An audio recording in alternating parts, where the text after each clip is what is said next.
Losing someone you love, it never feels real, no matter how much you think you're prepared. My Aunt Irene recently passed away, and the weight of that loss hit me in a way I didn't expect. It's strange how final life feels in those moments, and yet, at the same time, how eternal it becomes when you're anchored in Christ. You know, we often go through life taking things for granted. We assume there will always be another moment, another holiday, another call, another chance to fix things, to forgive, to say I love you. But the truth is, we don't have forever down here. And that hit me hard as I sat in that room and watched my childhood pastor, my uncle, say goodbye to the love of his life. It was like time stood still.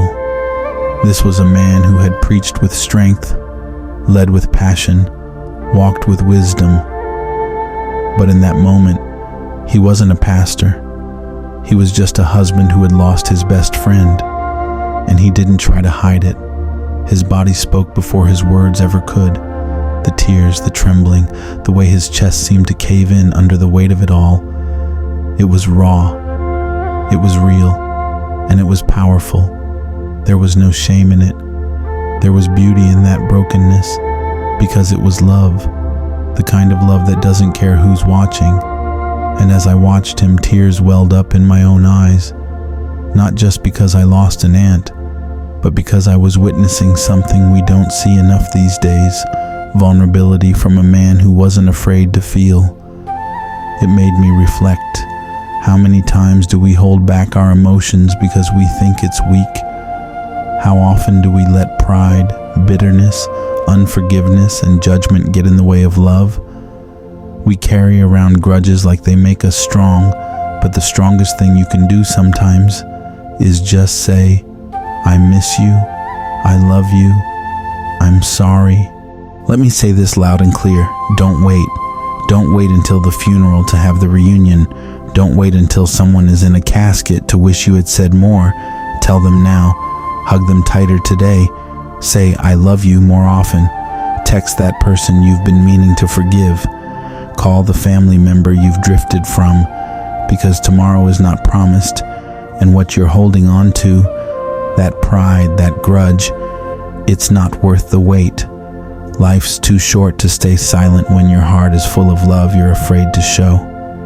But here's the part that brings peace. Aunt Irene knew Christ, and that changes everything. This goodbye isn't forever, it's just for now.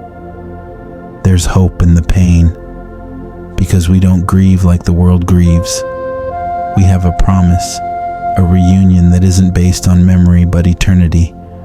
And that brings comfort, not just to the family, but to everyone who loved her. So if you hear anything in this, hear this. Today is the day. Today is the day to forgive. Today is the day to love. Today is the day of salvation. Not tomorrow, not when it's more convenient. Right now. God is still in the business of healing, of reconciling, of restoring families. Let this moment, this loss, remind us of what truly matters. So rest well, Aunt Irene. You were loved deeply, and because of Christ, we know this is not the end. We'll see you again. Until then, we honor you by living more fully, loving more loudly, and never letting the important things go unsaid.